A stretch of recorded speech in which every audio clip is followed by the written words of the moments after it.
이런 분들 많아요, 사실은.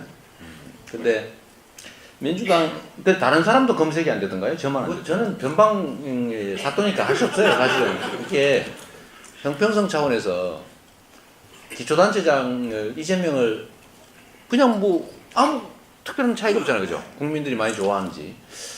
그런 거 관계없이 그것도 기초단체장 하면은 200 몇 군데 해야 되니까, 뭐 100 몇 군데 해야 되니까, 형평성 차원에서 못했을 것 같아요. 그럼 지지율 가지고 하면은, 나 지지율 0.07%인데 왜 나는 안 해주냐, 뭐 이런 사람도 나올 수 있잖아요, 그죠? 그래서 뭐 그런 균형 문제가 좀 있는 것 같고, 두 번째는, 사실 이제 정치는 정당 향이 맞죠. 어쩔 수 없죠. 어쩔 수가. 그래서 정치를 바꾸려면 정당을 바꿔야 됩니다. 정당을 바꾸려면 당원이 바뀌어야 돼요. 당원이 바뀌려면 입당해야 됩니다. 그건 어쩔 수가 없죠. 하지 않으면서 바뀌기를 바라는 것은 사실 과욕이죠. 뭐 매우 감사드립니다. 입당하는 거 쉬운 일 아니죠. 선거해 보면요, 그 주변 관계가 다 드러나 버립니다. 엄청나게 평소에 지냈는데 저 입당 한번 해주라 그러면 싹 쌩까는 하면서. 그럼 진짜 엄청 섭섭합니다. 이 중에도 있어. 근데 평소에 별로 안 가까운 것 같은데 선거 때 있잖아요. 막 입당도 해주고 막 선거도 도와주고 이러면 막 엄청 고마워요. 근데 2번 하고 나니까 제가 선거를 2번 했는데 3번 했거든요. 그러니까 사람도 속이 다 들려 보이는 거예요. 그게 별로 안 좋더라고요. 그래서 농담으로 선거는 딱 1번 반만 한 게 인생 경험으로 좋다. 그런 얘기였습니다. 대한민국이 자살자가 전 세계에서 가장 많은 걸로 3대 영역에, 그러니까 노인, 청소년, 일반 자살, 이 합쳐서 이 세 곳을 3관왕을 10년 넘게 하고 있어요. 1년에 약 16,000명 가량이 자살을 합니다. 근데 이 사람들이 즐거운 마음으로 진짜 죽어야지 이렇게 죽겠어요? 결국 사회 환경 때문에 그냥 죽는 게 사는 것보다 덜 고통스러우니까 죽어버리는 거예요. 이 고통스러운 환경을 만든 게 우리죠. 돈이기도 하고 건강이기도 할 테고 학대이기도 할 테고 여러 가지가 있죠. 여기에 실제로 거의 관심 갖지 않습니다. 세월호에 304명이 죽었는데 온 국민이 그걸 텔레비로 보면 생중계를 보면서 아이고 저 어떻게 그만 저도 그거 보고 울고 있었는데, 이거 이상하게 대통령만 못 봤다는 거 아닙니까? 이 인간이 마지막에 나타나서 5시 넘어서 다 빠진 다음에 나타나가지고 구명조끼를 입었다는데 그렇게 발견하기가 어렵나요? 안 봤다는 얘기거든요. 죽든지 말든지 그런 생각하고 있는 거죠. 이 나라의 최고 지도자가. 그 주변은 어떻습니까? 제가 어제 자백이라고 하는 말을 최승호 PD하고 같이 성남에서 봤는데, 저는 직업이 변호사니까 법정에서 검찰, 경찰 이런 쪽이 자기 실적 쌓으려고, 인사고과 좀 잘 받으려고 없는 죄 뒤집어 씌워가지고 죄인 만들어서 구속시키고 이런 거 많이 봤거든요. 근데 그 간첩 사건은 이거보다 더 심각하잖아요. 아예 죽여버렸어요. 간첩으로 만들어가지고 죽여버리고 지금 40년 지난 다음에 지금 무죄 판결도 막 해주고 있죠. 근데 이게 보니까 참여정부, 국민의 정부 그 기간 빼고 다시 간첩 사건들이 막 생겨난 거예요. 그 중에 대표적인 게 유우성 간첩 사건이죠.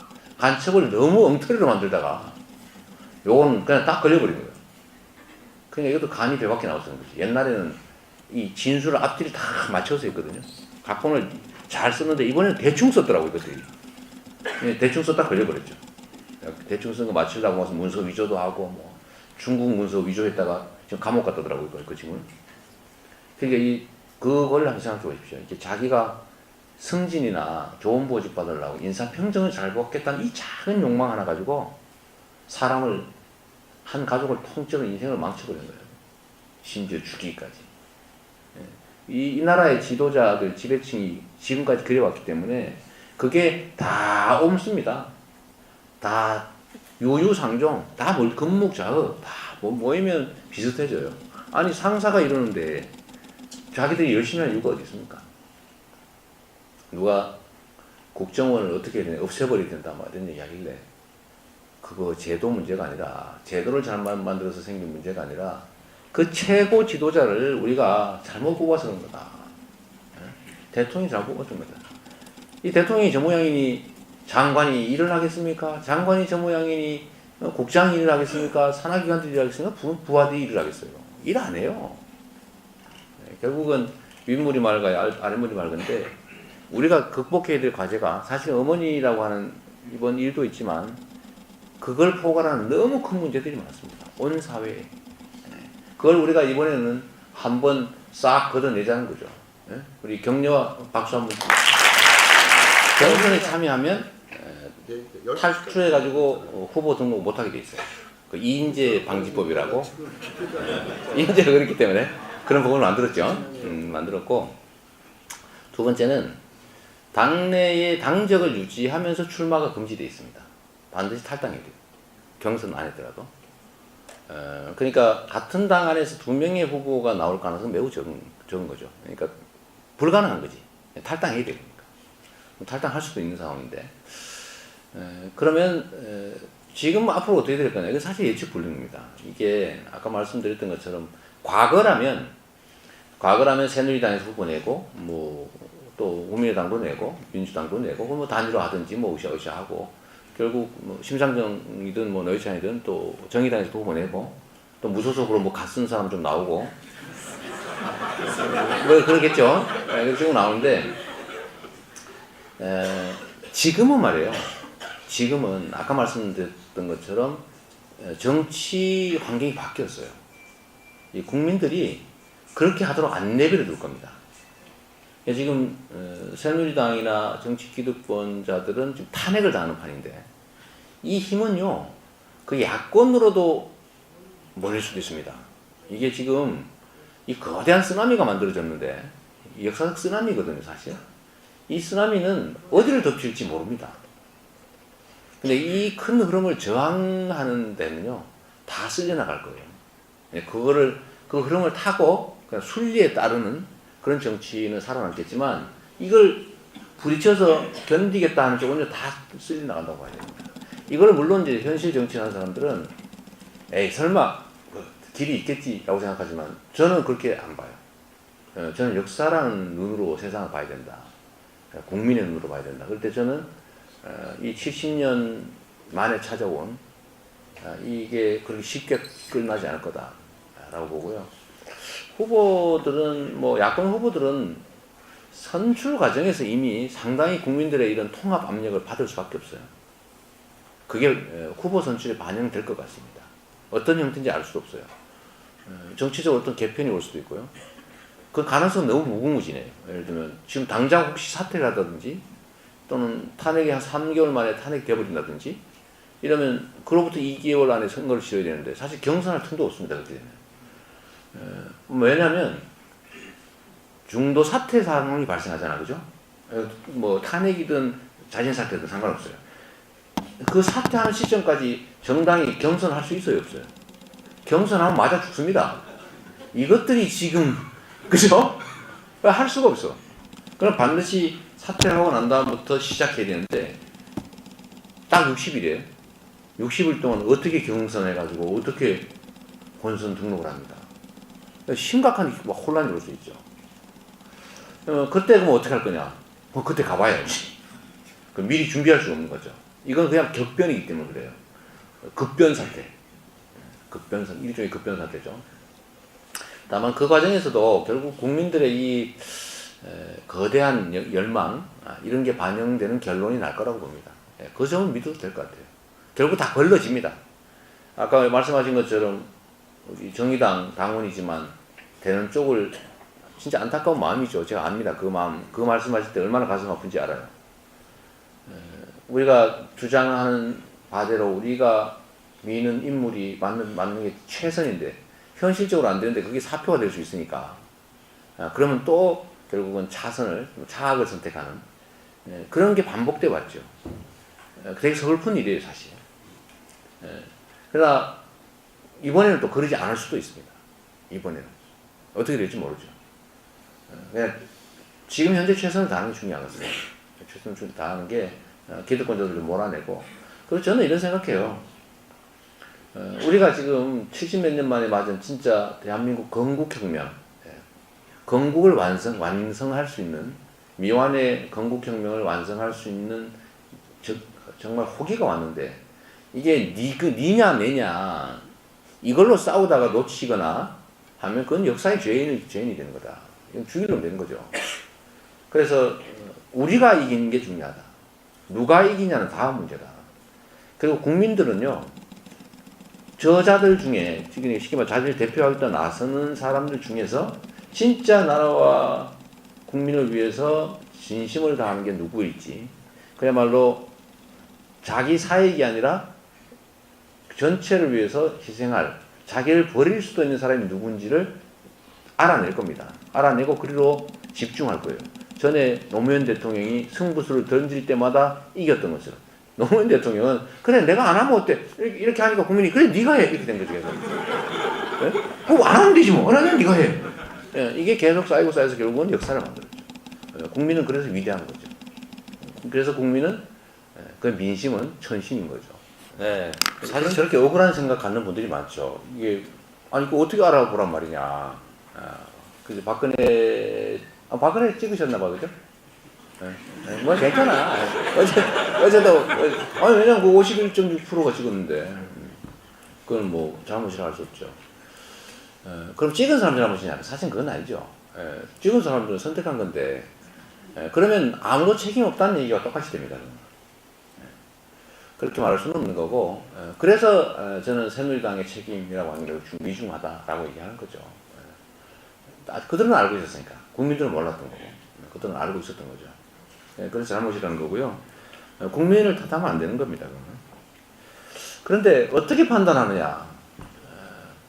근데 그때도 판단할 수 있었거든요. 문제는 투자를 얼만큼 하느냐예요. 보통 지금까지 해왔던 방식으로 하면은 아니 뭐 다 해준다는데, 그리고 거기에는 믿음이 생길 만한 게 박정희의 그림자가 있죠. 대한민국 정치사에 박정희가 가지는 영향력은 엄청난 겁니다. 특히 그때는 뭐 말할 필요도 없었죠. 누가 그런 얘기해요. 이번이 무덤에서도 살아있는 박정희가 마지막 죽은 날이라고 합니다. 이제는 저는 죽어도 죽은 게 아니었던 거예요. 구미에서 막 엄청나게 큰 동상으로 막 살아있잖아요. 김일성 자세, 그죠? 그러니까 죽어도 죽은 게 아니었는데, 이번에 확실하게 죽었죠. 이제 역사의 무덤 속으로 이제 확실하게 들어간 겁니다. 다행스러운 거고요. 근데 그 희생이 너무 커서 좀 그런 거지. 정보보호협정이나 체결하고 사드 설치해버리고, 어디다 또 뭔 사인 했는지도 해줬는지도 모르겠어 지금. 알려진 것만 그러니까 뭔 짓을 했는지 모릅니다 지금. 앞으로 또 뭔 짓을 할지 몰라 지금. 뭐 기왕 베린 놈이 제일 무서운 거 아니에요? 지금 그러잖아요, 그죠? 일본에서 아니 우리 야 저 정보 혼란이 있는 걸로 봐서 이거 정보보호협정 번협정은 어렵겠다 그러면서 미뤘는데, 우리나라 한국 정부가 빨리 하자 그래가지고 지금 서두르서 한 거예요. 이런 게 뭐 이상하죠? 근데 어떻게 보느냐, 지금 그 점이 소위 민도라고 하는 것과 관계 있는 것 같아요. 전에는 소위 유명하고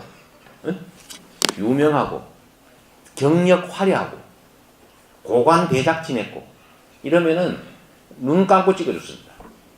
그게 판단 기준이었던 거예요. 근데 이제는 판단 기준이 바뀌었어요.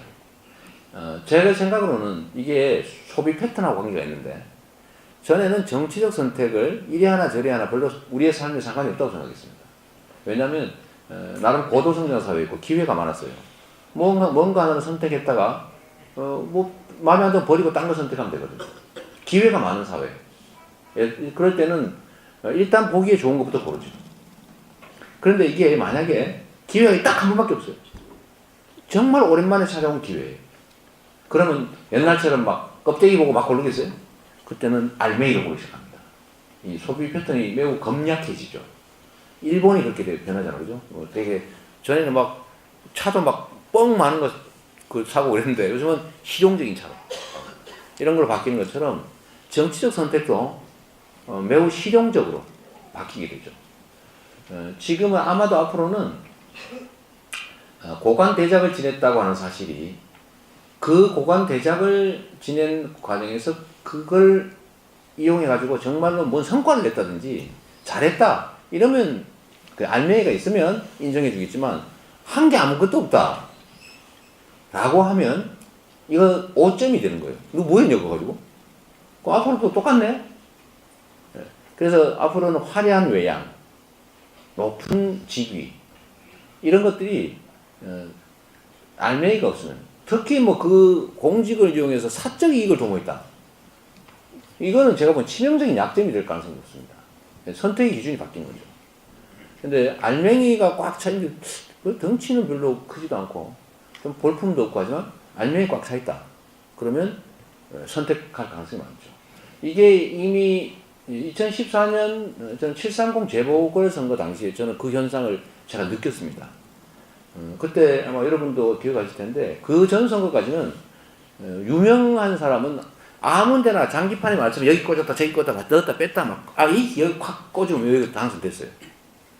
그런데 730 재보궐선 2013년 그때는 그럴 줄 알고 막 여기 꽂혔다 저기 꽂혔다 막 뺐다 넣었다 막 광주 갔다 막 관악 동작 갔다가 수원 갔다 막 이 했는데 다 꽂아 다 떨어져버렸어요. 정몽준은 아니고 손학규, 김두관, 임태희 이런 사람이죠. 정말 본인들은 충격이었을 겁니다. 근데 저는 그걸 보고 느낀 게 있죠. 판단 기준이 바뀌는구나. 그때 주로는 동네에서 뭐 통닭 장사하고 열심히 동네에서 일하던 사람들 다 됐어요. 사람들의 판단 기준이 바뀐 거예요. 많이 바뀐 거죠. 그 이번 총선도 사실 비슷하죠. 총선도 그 유권자들이 저는 정치권에 뺨을 때린 거라고 생각합니다. 뺨을 때린 거예요. 니들 원하는 데 해줄 것 같아? 이렇게 하는 것 같아요. 지금은 이제 그때 박근혜를 선택한 4년 전 그때는 국민들은 기대했죠. 그 전에 이명박 찍을 때도 마찬가지죠.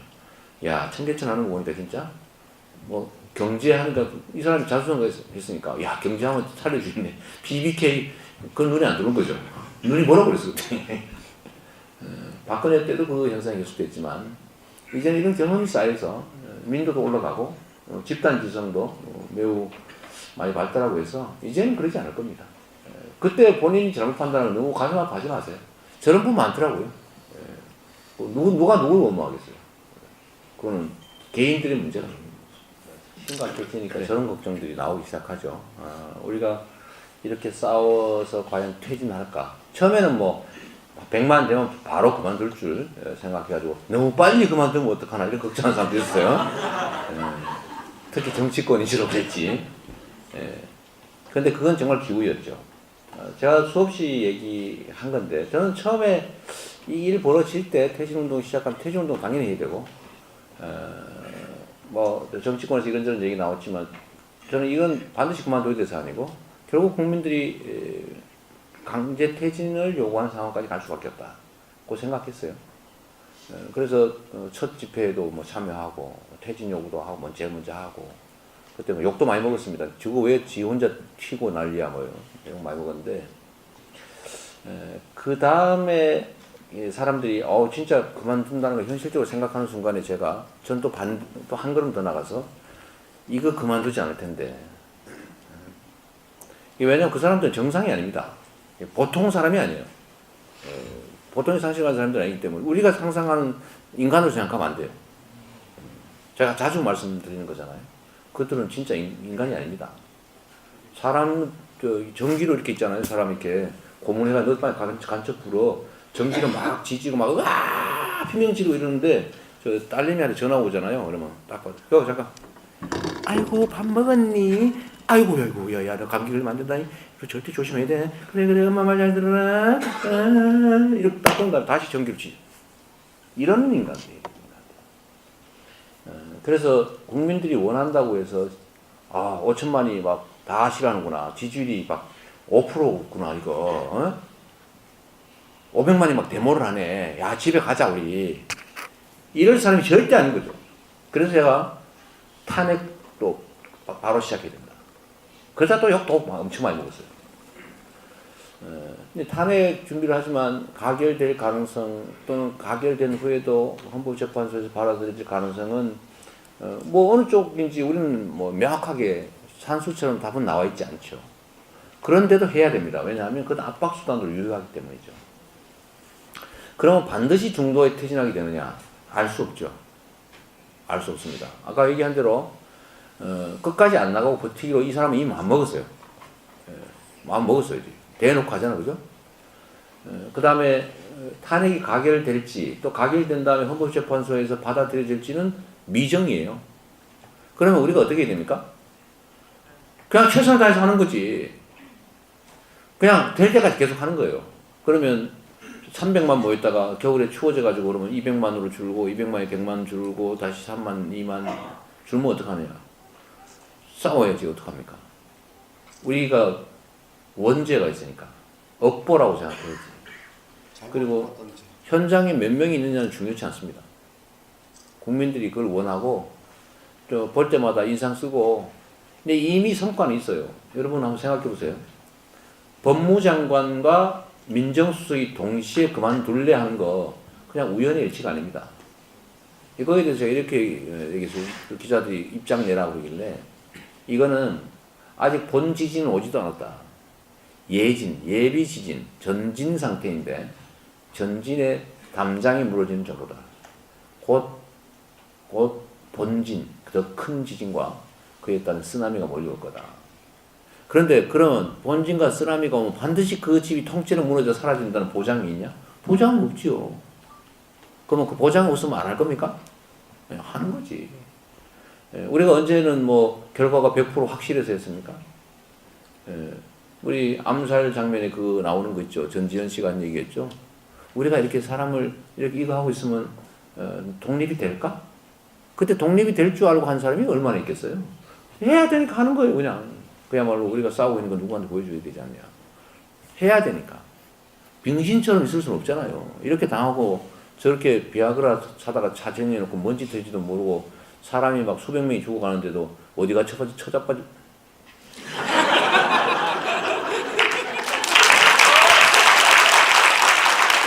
어디가 뭘 하는지도 모르는 그런 상황에 최선을 다하는 거예요. 죽으라고 하는 거지. 마지막 순간까지.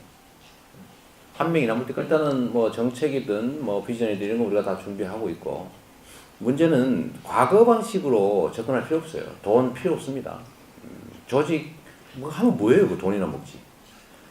제가 어르신이 할 거는요. 앞으로 그 카톡이죠. 카톡.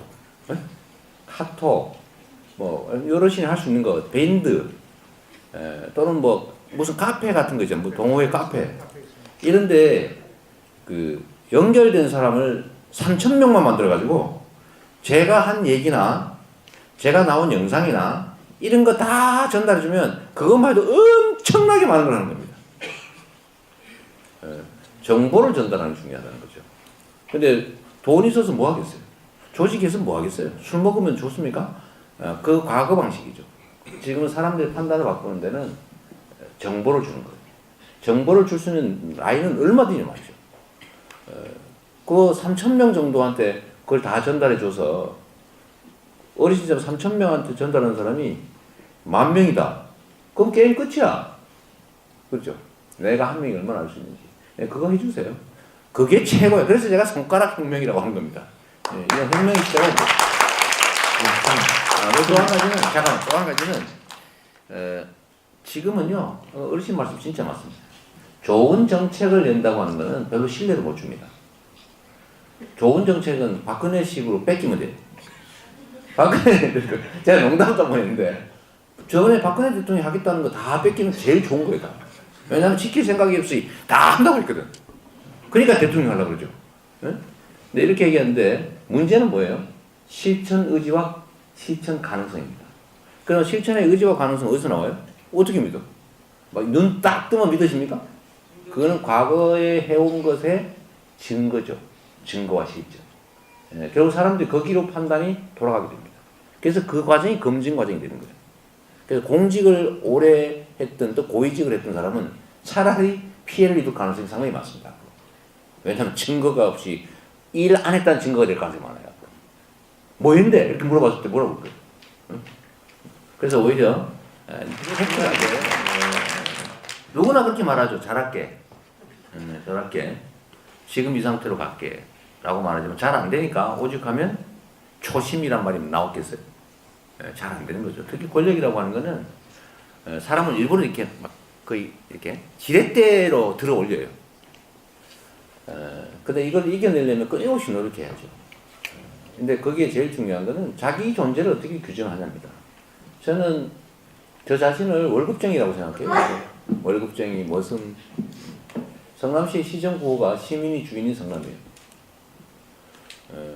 지금도 뭐 시장실 다 100% 열어놓고 제가 무슨 인터뷰하고 뭐 할 때도 아무 때나 막 들어와 이렇게 사진 찍고 들어오세요. 제가 웃음 아예 열어놓고 시장 자리에 앉아서 다 사진 기념사진 찍게 하고 그냥 일상적으로 그런 좀 노력하죠. 아직도 요즘 너무 많이 들어서 못 읽는데 그 댓글도 다 읽으려고 노력하고 이제 도저히 물리적으로 못 읽겠더라고요. 너무 많아서. 쪽지 그것도 읽고 가급적이면 답하는데 앞으로는 쪽지에 답 못하니까 이해하십시오. 답 한다고 몇 번 얘기했더니 너무 하루에 막 수백 개가 막 와버려요. 도저히 그냥 읽을 수 없어요. 그래서 요새는 그냥 시켰어요. 꼭 필요하면 내가 봐야 될 거 좀 골라주라. 이렇게 하고 있는 상태인데 그런 마음을 계속 갖는 게 중요하죠. 나를 어떻게 정의하느냐. 월급쟁이, 대리인, 그리고 정치는 정치인이 하는 게 아니라 국민이 하는 게 있어요. 뭐 끊임없이 그 생각할 수밖에 없죠. 수도하듯이. 노력할게요. 아니 뭐 제가 된다는 얘기 아니야. 오해하지 말고. 모자 쓰고 있습니다. 개헌에서 관심 가진 분들이 꽤 있겠죠. 그 총리 문제는 물 건너갔어요. 이거는 제가 최초부터 얘기한 겁니다. 박근혜 대통령 말하기 싫은데 그 양반이 총리를 국회에서 뽑아라 여야가 합의해서 라고 던질 때는 기본 전제가 있었습니다. 내가 대통령 계속하고 내가 대통령을 계속하고 총리는 너네들이 정하는 거 해서 거기다 권한을 많이 넘겨줄게. 예, 나는 그냥 대통령 하고를 뺐어요. 그러나 그거는 누구나 그게 기본이라는 걸 알고 있었죠. 몰랐다면 바보지. 그런데 이거를 의도적으로 아닌 걸로 치고 그냥 총리를 일단 뽑아놓고 나중에 대통령을 내쫓자 라고 주장하는 사람이 있었던 겁니다. 근데 박근혜가 바보입니까? 그 정도 바보는 아니야. 이런 측면의 욕심이나 의지는 아주 강한 사람이죠. 그래서 이게 실행 불가능한 얘기였던 겁니다. 원래 처음부터. 퇴진을 전제로 총리를 뭐 야권이 정하고 또는 여야가 합의 정하고 아니면 내가 할래 네가 할래 이 얘기한 거는 정말로 있지도 않은 김칫국을 뒷담 마신 거예요. 이건 사실 불가능한 얘기죠. 물론 그 속에서 국민들을 슬쩍 속이고 이 대전제는 서로 용인하면서 말은 안 하고 인정해 주는 거야. 그냥 총리를 뽑은 다음에 그냥 눌러 앉죠. 이렇게 할 생각이 있는 사람도 있었죠. 뭐 사람이 다양한 거니까. 그런데 이제 다 들통났죠. 이제 다 들통. 제가 저번에 무슨 야권 저는 참 나를 뭐라고 부르기가 참 쑥스러운데 야권에 뭐 어쩌고 8명 모였잖아요. 그죠? 그때 제가 얘기한 게 두 가지였어요. 첫째는 첫 번째 나한테 제안된 명칭이 정치 지도자 회의였는데 제가 그 얘기를 듣는 순간 얼굴이 확 변하더라고요. 무슨 지도자야, 지도자는. 정치인. 예. 그래서 국민이 지도 받는 사람이냐? 그래서 지도자 이거 안 된다. 네, 이름 바꿔라 했고요. 네. 두 번째는 총리 얘기를 뭐 들어와 있길래 이거는 퇴진을 전제로 제가 또 바로 문제합니다. 퇴진을 전제로 이런 얘기 분명히 좀 박자. 퇴진 탄핵을 전제로 그걸 안 해놓으면 오해받는다. 그래서 총리를 국회에서 의논해서 하는 것을 권하는데 야당이 논의하고 국민하고 같이 의논해라. 당끼리 하는 거 아니다. 여당은 안 된다. 여당은 이 몸통인데 무슨 지가 무슨 피해자인 척하고 수습을 합니까? 제3자입니까? 가해자 당사자인데 뭐 빼고 그렇게 해서 퇴진을 전제로 뭐 이렇게 정리를 국민들하고 협의해서 한다고 했는데 이게 당연히 안 받아들여지는 거죠. 그래서 그건 물 건너간 얘기입니다. 뭐 꿈은 있었는지 모르겠는데 총리는 대도 않는 소리고요. 개헌 얘기는 실제로 가능한 시나리오입니다. 아까 제가 얼핏 얘기 말씀드렸던 것 같은데 우리가 4.19에 치열하게 싸워서 이승만 정권을 무너뜨렸죠. 그랬더니 뭐 어떻게 됐어요?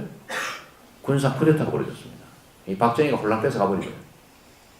뺏겼죠. 혁명의 결과를. 그러니까 불완전한 혁명이었던 겁니다. 그 다음에 또 하나의 경험이 있는데 87년에 우리가 치열하게 싸웠어요. 직선제 만들었어요. 그거 누가 먹어버렸어요? 노태우가 먹어버렸어요. 뭘로? 3당 합당으로. 이런 거 정말 잘합니다. 저 인간들. 예? 살아남는 거, 지배 권력 유지하는 거 정말 잘해요. 그럼 지금 이렇게 무너졌으니까 이제 집에 가자 그럴 것 같아요. 그래서 제가 김무성 이 양반이 대통령 뭐 탄핵한다 그러고 뭐 탈당 어쩌고 그러길래 제가 미리 콱 지어박은 거예요. 정계 은퇴를 해야지 무슨 탈당에 무슨 퇴진 요구냐. 당신이 책임지는 거는 길은 정계 은퇴. 제가 일부러 그렇게 세게 얘기하는 거죠. 뭐 저도 말을 하면 좀 신문에 써주기도 하니까. 지금도 이 사람들은 꿈이 저는 있다고 봅니다. 예측은 이거예요. 새누리당 중에서 친박이라는 이름한테 다 책임을 뒤집어 씌우는 거예요. 지금부터 다 뒤집어 씌우고 거기를 떼낸 다음에 나머지 다 탈출을 해서 바깥에 있던 그 개헌해서 의원 내각제, 의원 집정제 해가지고 그러면 의원 집정제나 의원 내각제를 하면 국회의원들이 이 권한을 나눠 갖게 되거든요. 너는 노동장관 쪽은 네가 맡고, 너는 재경 쪽은 네가 맡고, 문화 쪽은 네가 맡고 이런 나눠 갖는 거예요. 그게 의원 내각제거든. 의원들끼리 권한을 갖는 거죠. 이렇게 되면 지금 새누리당에서 이탈한 사람들도 일정한 지분을 갖게 됩니다. 그리고 거기에 지금 대선에서 별로 희망 없는 사람들이 다 그리로 모여서 한 가락씩 하는 거죠. 이 연합 정권을 만드는 거예요. 왜 나누기가 좋아? 이 의원 내각제랑 대통령 한 명밖에 못하잖아요, 그죠? 그러면 국회 의원 내각제라면 다 나눠서 할 수 있어 합의해가지고 넌 요거 갖고, 넌 요거 갖고, 넌 의원 몇 명 있으니까 너 요거 갖고 이렇게. 그래서 지금 집에 불 난 김에 다시 국민들이 열심히 끄고 있으니까 끈 다음에 저 집 우리가 또 먹자. 요거 지금 준비하고 있는 집단이 있는 겁니다. 잔인한 세상이죠. 제가 보기엔 그거 준비하러 나간 거예요. 김무성. 나갈 겁니다. 쭉 데리고. 그러면서 탄핵하고, 왜냐하면 쓸모없는, 아까 빌려온 머리 떼서 던져버리는 거지. 우리도 피해자 코스프레를 하는 거예요. 우리는 책임 좀 물었다. 그리고 나온 사람, 우리는 책임이 상대적으로 가벼운 사람이고, 거기다가 바깥에 있던 사람 이렇게 한 덩어리 몇 덩어리 뭉쳐가지고 의원 내각제 개헌 밀어붙이면 어떻게 됩니까? 논점이 확 개헌으로 올라가겠죠. 대통령 퇴진 문제에서 논점이 확 넘어가요. 그러면 저쪽도 좀 살아남을 길도 생기고 부활할 길도 생기고 그리고 성공하면 개헌해가지고 영원히 현재의 자기들이 가진 기득권 국회의원 평생 해먹을 수 있죠. 그런 쪽으로 가려고 하는 그림이 있습니다. 막아야 됩니다. 내가 얘기하려고 했어. 그래서 이거를 퇴진 투쟁이 못지않게 왜냐하면 우리가 과거를 청산하는 일도 중요한데 근데 다음에 새로운 희망의 질서를 만드는 것도 또 중요합니다. 퇴진을 책임을 묻는 것은 과거를 청산하는 일까지예요. 근데 우리가 과거를 청산하고 미래를 포기하기 위해서 하는 건 아니지 않습니까? 그 다음 단계 청산한 다음에 새로운 질서를 희망이 있는 질서를 만드는 일도 우리가 또 해야 되기 때문에 이 희망이 있는 새로운 질서를 만드는데 명확하게 방해되는 게 현재 상태로 개헌을 하는 거예요. 당신입니다. 에이 진짜 또 오버 아니네. 호흡이 안 맞잖아. 호흡이 이게 정말 잘 맞히든지. 죽서서 개해주면 안 된다. 죽서서 개해주면 안 되고 그래서 이거를 우리가 눈 부릅뜨고 지켜봐야 되고요. 개헌 논의에 대해서 명확하게 지금은 때가 아니다. 두 번째는 개헌 내용은 저는 이거는 의견을 다양할 수 있어요. 지금 때가 아닌 건 100%예요. 이게 절대 지금 그런 소리 하면 안 되고 혼내줘야 됩니다. 그래서 이게 수습된 다음 단계로 그럼 개헌을 전 다음 차기 정권에서 한 게 맞다고 생각하는 사람인데 다음 차기 정권은 저는 4년 중임제 대통령제로 가는 게 제일 낫다고 생각해요. 국민 다수의 70% 정도가 중임제 대통령제, 중임 대통령제를 원해요. 왜냐하면 우리 사회는 의원 내각제 안 어울립니다. 선거제도부터 먼저 개편해야 돼요. 선거제도도 개편 안 하고 지금 이런 비정상적인 대리제도에서 그럼 특정 지역에 있던 뭐 다 먹거나 뭐 다 나눠 갖게 되는데 그렇게 되면 안 되죠. 그 현재 이 잘못된 구조가 그대로 고착화될 가능성이 매우 높습니다. 그래서 한번 확 청소를 한번 해야지. 예, 한다면 저는 그렇다. 이거는 의견이 다양할 수 있어요. 그러나 지금이 때가 아닌 거는 확실합니다. 이건 절대로 허용하면 안 되죠. 그 얘기하면 확 입을 지어 박아줘야 돼. 댓글 죽으라고 달아야 돼, 댓글. 시간을 많이 가지고 마지막 정말 가슴 아픈 일이고요. 지금 뭐 이유는 여러 가지 있을 수 있고 지금 허드슨함인가 뭐 미국 군함이 구조 전문함이 구조해 주겠다는데 오지 말라 그러고 뭐 등등 뭐 아주 이상한 게 많아요. 이상한 게 많은데 최소한 이런 건 있습니다. 대통령이 말해요. 지금 인상 박스 저 어떻게 되고 있어? 이렇게 하는 거하고 어디 처박혀가지고 자꾸 연락도 안 돼. 이거 완전히 다릅니다. 공무원들은요, 이 인사권자가 인상 쓰면 그래도 꼼짝을 못 해. 요즘 공무원 하는 사람이 있을지 모르겠는데, 얼마나 무섭습니까? 대통령이, 지금, 왜 몇 명이죠? 이렇게 하고 있을 경우하고 얼마나 차이가 있어요. 가만히 있어라. 그리고 왜 배가 그 한 대밖에 조그만한 거 왜 왔다 갔다 하고 있는 거야, 도대체. 그러니까 이런 걸 보면 정말 슬픈 일이죠. 그래서 성남의 황교 한풍구사고 말씀하셔서 제가 이제 그 다음에 딱 벌어진 사건 아닙니까? 그래서 제가 뭐 호되게 많이 당했죠. 근데 사실은 뭐 제가 책임질 법상 책임은 없는 거고 성남시에서 벌어진 사건이지만 그러나 저는 그 57시간 만에 전원 다 합의시켰어요. 제가 3일 동안 잠을 안 잤습니다. 그렇다고 추락해서 7명이 죽었는데 기가 막힌 일이었죠. 근데 저는 다 이 길이 다 만나서 같이 울고 얼마나 슬픕니까? 그래서 제가 설득했어요. 이게 수습되고 나면 피해배상 문제 때문에 고통받게 된다. 그러니까 중요한 것만 합의해 놓자. 중요한 것만. 과실 비율이라든지 나중에 쟁점이 될 만한 거. 수학적으로 증명할 수 있는 거는 나중에 다 하면 되지 않냐. 뭐 월급이나 수입이나 이런 거. 위자료 액수와 과실 비율만 정해놓자. 그래서 다 합의했어요. 그 다음 다 장례 치르고. 유족들이 고통받지 않았지. 근데 거기 예를 들어 사건을 대한 태도들의 책임자의 태도는 사실 그렇게 영향을 미칩니다. 이번 선거 생각하면 가슴 아프죠, 그죠? 저는 알 수는 없지만 저는 개표 과정은 뭐 아직까지는 제가 공식적으로 저도 책임 있는 사람이라 단정해서 말하기는 어려운데 명백하게 선거 과정은 불법이었던 거죠. 그것도 엄청난 규모의 3.15 부정선거를 능가하는 부정선거였다. 저는 뭐 선거 직후부터 그렇게 공개적으로 얘기했으니까. 그리고 그에 따른 선거 무효소송을 진행 중인데 결과가 어떻게 될지는 잘 모르겠지만 지금까지 미적하는 걸로 봐서 임기 끝난 다음에 각하할 것 같아요. 시간 지났으니까 그만하자 이렇게 할 것 같아요. 가슴 아픈 일이죠. 투격표 현장 수개표 문제는 뭐 그렇게 하는 선진국들이 많고 그게 좋은 방안인 것 같긴 한데 정치권이든 선관이든 그저에 대해서 그렇게 긍정적이지는 않아 그죠? 현재까지. 그러면 현장 수개표를 하지 않으면 조작 가능성을 막을 수가 없는 거냐? 사실 그거는 아닌 것 같아요.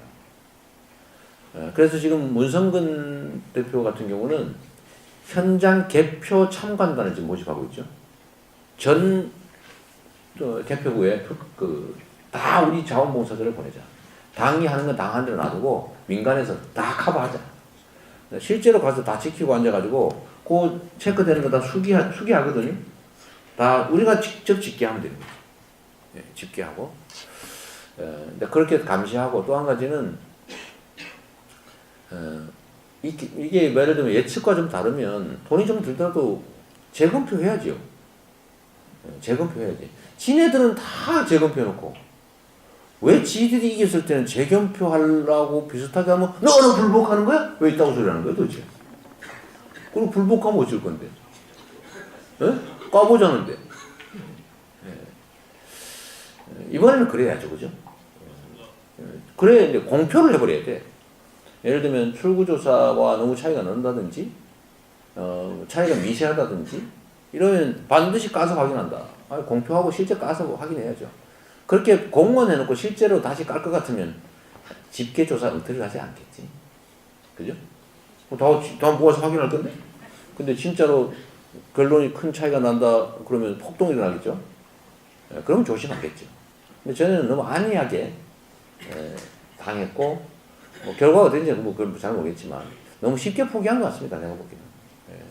너무 그거 왜 포기해요 그냥. 아니 선거는 게임에서 졌는데 옆에 본 사람이 이거 까다 저 이상하다 그러면 까봐도 되지 뭐. 까는 게 뭐 나쁜 겁니까? 그 전에 다 까봤잖아 지들도. 김 대중이 이겼을 때도 노무현 이겼을 때도 지들이 다 재검표했다고요. 그래놓고는 이번엔 와가지고 뭐 다시 해보자는 거야? 그리고 마치 나쁜 짓인 것처럼. 이번에는 그러지 말아야죠. 그 의지만 확실히 표현하면 제가 보기에는 실제로 개표 과정이 그렇게 심각하지는 않을 것 같습니다. 오히려 이런 것도 있어요. 저는 걱정하는 게 투표해봤자다. 이거 다 뭐 개표 과정에서 다 장난칠 건데 이게 너무 광범위하게 유포가 되면 투표를 포기하게 만들게 됩니다. 그래서 제가 그 수개표 운동하는 분들한테도 제가 원망도 좀 듣기도 하는데 그렇게까지 가지 말자. 이거 해봤자다. 이런 표현이 실제로 누구한테 도움 되겠냐.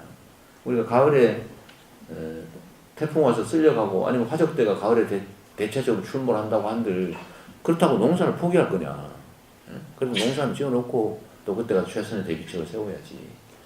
그러니까 수개표 운동을 하되 하나만 하다 이거 투표하는 이거 안 하면 뭐 투표 하나만 하다 이러면 이것까지는 가지 말자. 그 얘기 자주 하고 있습니다. 네, 긴 시간 고생했습니다. 감사합니다.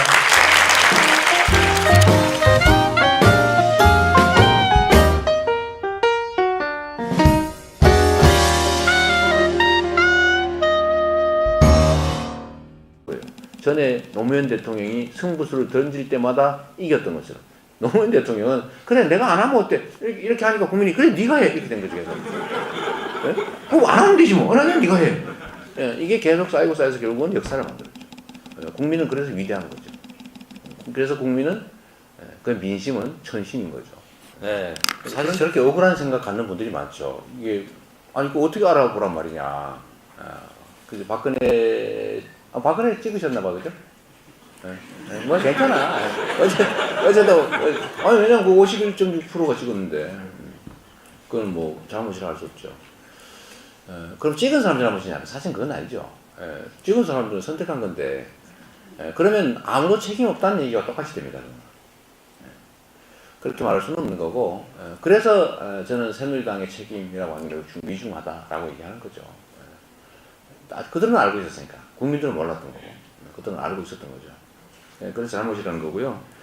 국민을 탓하면 안 되는 겁니다. 그런데 어떻게 판단하느냐? 근데 그때도 판단할 수 있었거든요. 문제는 투자를 얼만큼 하느냐예요. 보통 지금까지 해왔던 방식으로 하면은 아니 뭐 다 해준다는데 그리고 거기에는 믿음이 생길 만한 게 박정희의 그림자가 있죠. 대한민국 정치사에 박정희가 가지는 영향력은 엄청난 겁니다. 특히 그때는 뭐 말할 필요도 없었죠. 누가 그런 얘기해요. 이번이 무덤에서도 살아있는 박정희가 마지막 죽은 날이라고 합니다. 이제는 저는 죽어도 죽은 게 아니었던 거예요. 구미에서 막 엄청나게 큰 동상으로 막 살아있잖아요. 김일성 자세로, 그죠? 그러니까 죽어도 죽은 게 아니었는데 이번에 확실하게 죽었죠. 이제 역사의 무덤 속으로 이제 확실하게 들어간 겁니다. 다행스러운 거고요. 근데 그 희생이 너무 커서 좀 그런 거지. 정보보호협정이나 체결하고 사드 설치해버리고 어디다 또 뭔 사인 했는지도 해줬는지도 모르겠어 지금. 알려진 것만 그러니까 뭔 짓을 했는지 모릅니다 지금. 앞으로 또 뭔 짓을 할지 몰라 지금.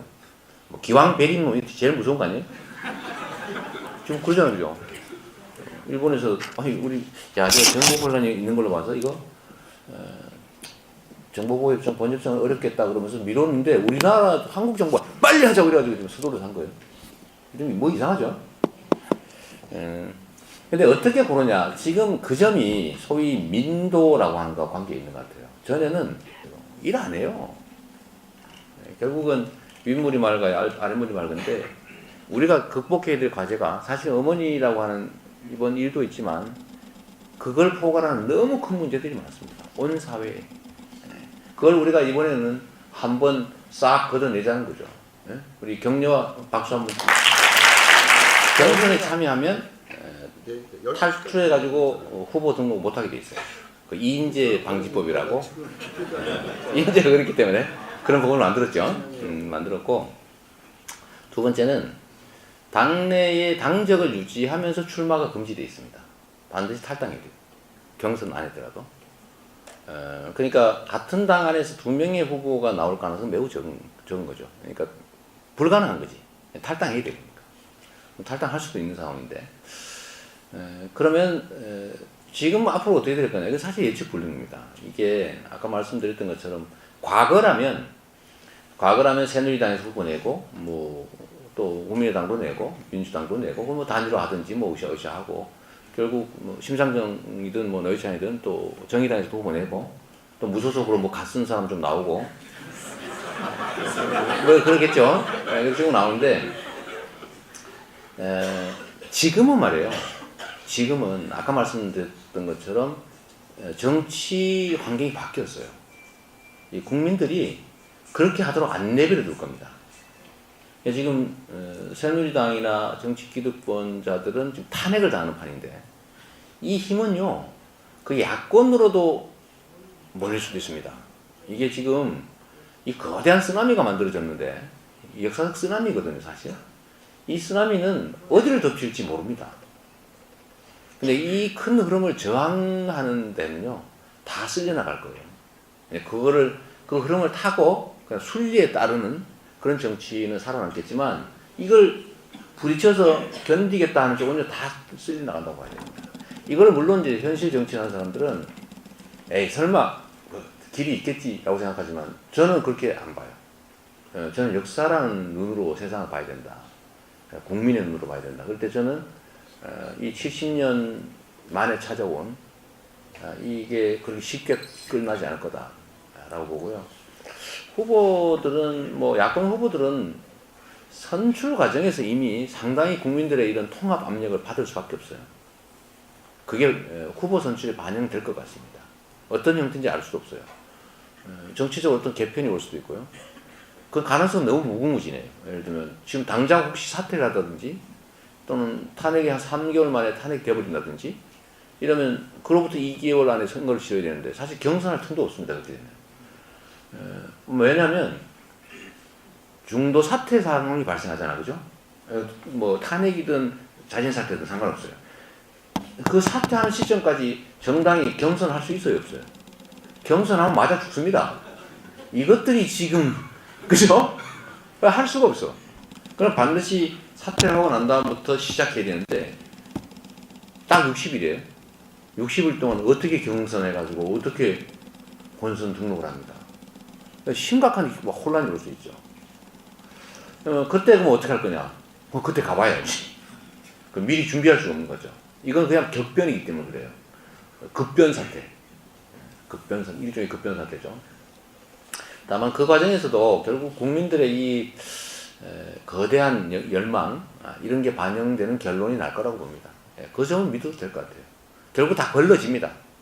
아까 말씀하신 것처럼 우리 정의당 당원이지만 되는 쪽을 진짜 안타까운 마음이죠. 제가 압니다. 그 마음. 그 말씀하실 때 얼마나 가슴 아픈지 알아요. 우리가 주장하는 바대로 우리가 미는 인물이 맞는 게 최선인데 현실적으로 안 되는데 그게 사표가 될 수 있으니까 그러면 또 결국은 차악을 선택하는 그런 게 반복돼 왔죠. 되게 서글픈 일이에요 사실. 그러나 이번에는 또 그러지 않을 수도 있습니다. 이번에는 어떻게 될지 모르죠. 그냥 지금 현재 최선을 다하는 게 중요한 것입니다. 최선을 다하는 게 기득권자들을 몰아내고 그리고 저는 이런 생각해요. 우리가 지금 70몇 년 만에 맞은 진짜 대한민국 건국혁명, 건국을 완성할 수 있는 미완의 건국혁명을 완성할 수 있는 정말 호기가 왔는데 이게 니냐 내냐 이걸로 싸우다가 놓치거나 하면 그건 역사의 죄인이 되는 거다. 이건 죽이려면 되는 거죠. 그래서 우리가 이기는 게 중요하다. 누가 이기냐는 다음 문제다. 그리고 국민들은요, 저자들 중에, 쉽게 말해 자기를 대표하겠다 나서는 사람들 중에서 진짜 나라와 국민을 위해서 진심을 다하는 게 누구일지, 그야말로 자기 사익이 아니라 전체를 위해서 희생할, 자기를 버릴 수도 있는 사람이 누군지를 알아낼 겁니다. 알아내고 그리로 집중할 겁니다. 세월호에 304명이 죽었는데 온 국민이 그걸 텔레비로 보면 생중계를 보면서 아이고 어머 저 어떻게 그만 전부 다 저도 그거 보고 울고 있었는데, 이거 이상하게 대통령만 못 봤다는 거 아닙니까? 이 인간이 마지막에 나타나서 5시 넘어서 다 빠진 다음에 나타나가지고 구명조끼를 입었다는데 그렇게 발견하기가 어렵나요? 안 봤다는 얘기거든요. 죽든지 말든지 그런 생각하고 있는 거죠. 이 나라의 최고 지도자가. 그 주변은 어떻습니까? 제가 어제 자백이라고 하는 말을 최승호 PD하고 같이 성남에서 봤는데, 저는 직업이 변호사니까 법정에서 검찰, 경찰 이런 쪽이 자기 실적 쌓으려고, 인사고과 좀 잘 받으려고 없는 죄 뒤집어 씌워가지고 죄인 만들어서 구속시키고 이런 거 많이 봤거든요. 근데 그 간첩 사건은 이거보다 더 심각하잖아요. 아예 죽여버렸어요. 간첩으로 만들어가지고 죽여버리고 지금 40년 지난 다음에 지금 무죄 판결도 막 해주고 있죠. 근데 이게 보니까 참여정부, 국민의 정부 그 기간 빼고 다시 간첩 사건들이 막 생겨난 거예요. 그 중에 대표적인 게 유우성 간첩 사건이죠.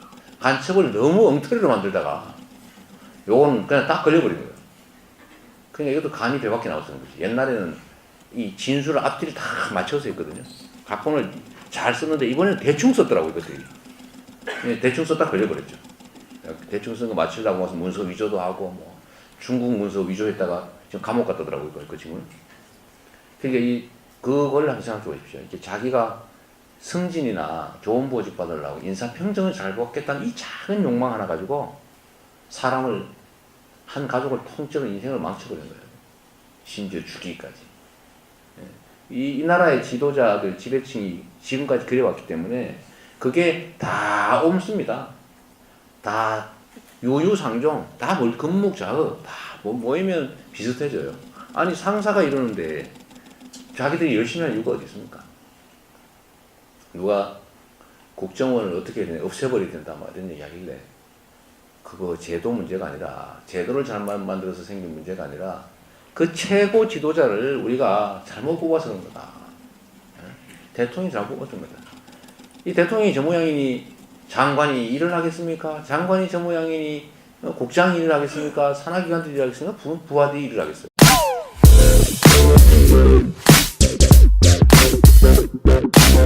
예리한 질문을 고맙습니다. 이런 분들 많아요, 사실은. 근데 민주당, 다른 사람도 검색이 안 되던가요? 저만 안 돼요. 저는 변방 사또니까 할 수 없어요, 사실은. 이게 형평성 차원에서 기초단체장 이재명을 그냥 뭐 아무 특별한 차이가 없잖아요, 그죠? 국민들이 많이 좋아하는지. 그런 거 관계없이 그렇다 기초단체장 하면은 200 몇 군데 해야 되니까, 뭐 100 몇 군데 해야 되니까, 형평성 차원에서 못했을 것 같아요. 그럼 지지율을 가지고 하면은 나 지지율 0.07%인데 왜 난 안 해주냐, 뭐 이런 사람도 나올 수 있잖아요, 그죠? 그래서 뭐 그런 균형 문제가 좀 있는 것 같고, 두 번째는 사실 이제 정치는 정당 향이 맞죠. 어쩔 수 없죠. 어쩔 수가. 그래서 정치를 바꾸려면 정당을 바꿔야 됩니다. 정당을 바꾸려면 당원이 바뀌어야 돼요. 당원이 바뀌려면 입당해야 됩니다. 그건 어쩔 수가 없죠. 하지 않으면서 바뀌기를 바라는 것은 사실 과욕이죠. 뭐 매우 감사드립니다. 입당하는 게 쉬운 일 아니죠. 선거해 보면요, 그 주변 관계가 다 드러나 버립니다. 엄청나게 평소에 지냈는데 저 입당 한번 해주라 그러면 싹 쌩까는 사람이 있어요. 그럼 진짜 엄청 섭섭합니다. 이 중에도 있어. 근데 평소에 별로 안 가까운 것 같은데 선거 때 있잖아요. 막 입당도 해주고 막 선거운동 도와주고 이러면 막 엄청 고마워요. 근데 2번 하고 나니까 제가 선거를 2번 했는데 3번 했거든요. 그러니까 사람도 속이 다 들려 보이는 거예요. 그게 별로 안 좋더라고요. 그래서 농담으로 선거는 딱 한 번 반만 한 게 인생 경험으로 좋다. 그런 얘기였습니다. 대한민국이 이 자살자가 전 세계에서 가장 많은 걸로 3대 영역에 그러니까 노인, 청소년, 일반 자살 이 합쳐서 이 세 곳을 3관왕을 10년 넘게 하고 있어요. 1년에 약 16,000명 가량이 자살을 합니다. 근데 이 사람들이 즐거운 마음으로 진짜 죽어야지 이렇게 죽겠어요? 결국 사회 환경 때문에 그냥 죽는 게 사는 것보다 덜 고통스러우니까 죽어버리는 거예요. 이 고통스러운 환경을 만든 게 우리죠. 돈이기도 하고 건강이기도 할 테고 학대이기도 할 테고 여러 가지가 있죠. 여기에 실제로 거의 관심 갖지 않습니다.